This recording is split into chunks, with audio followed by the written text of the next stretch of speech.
My name is Sonya S. I'm from Cape, Alaska. I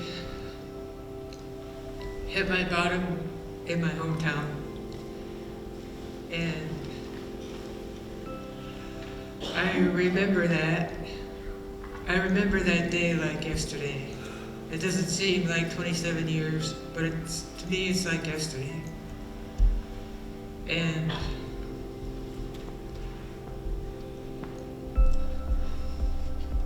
in my own hometown, you wouldn't think things like that would happen. I come from a very large Clique and Haida family, which I'm very, very proud of.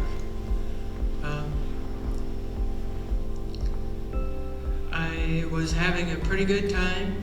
I was lost in DTs. It was a bright sunny morning, and I heard a knock on my door. And when I went to answer it, I was surprised to see my mom. And she was even more surprised that I'd answered. And she asked if she could come in. I let her in. And then we got everything out that had built up over the years. And we were both equally angry. She was angry with what I'd become, and I'd become very angry about what she said I would become. And she said that because it was true. But I never knew that until I reconciled that with myself later on in treatment. And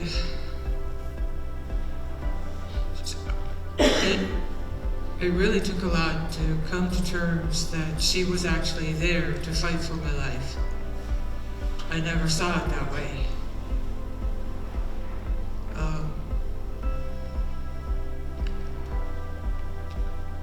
She was a very dynamic woman, very, very powerful.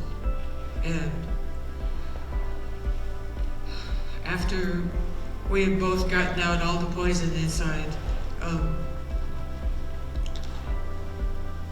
she had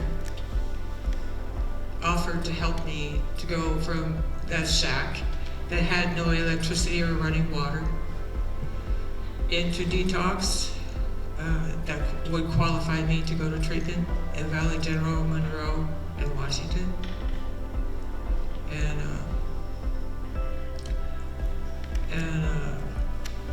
after I made that agreement, she went to work.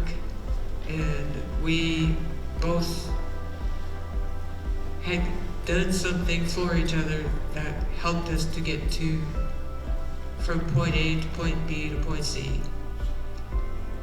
And she was a community family services worker, and she was a pro. She was very, very good at what she did. And so after the agreement in the shack, she was getting up to leave, and she asked to give me a hug. And she came over, and when she embraced me, I embraced her back. And I felt this, if you can visualize an empty glass of water filling and refilling, that's what it was like. That was happening on the inside. And I couldn't explain it. But it started to absorb all that blackness, all that darkness, and that pit of shame and hopelessness. And people who have been there know exactly what I'm talking about. And I just want to mention that we are that demographic of people who are just people. But others look at us like there's no hope for us. And when I had that spiritual experience, that was the first time I ever felt anything like that. Like I actually had a reason to be alive.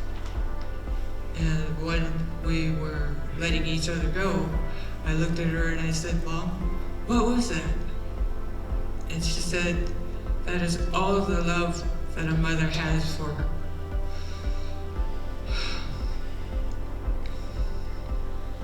her child. And the determination she had was just phenomenal. But she was a mother before anything else, and she always bragged about that. She's not alive anymore. She left us a couple of years ago, very quickly. But I've done a lot of things, and you can't talk about all the things you've done in 27 years in 10 minutes. That's ridiculous.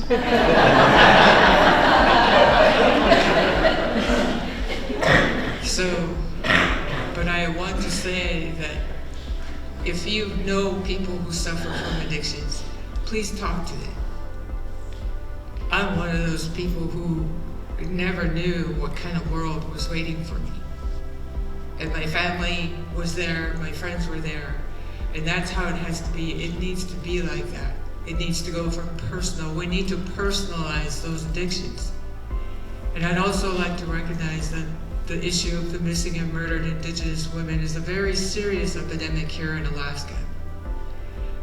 As a community, everybody needs to partake of this. Everybody. We need everybody to do this.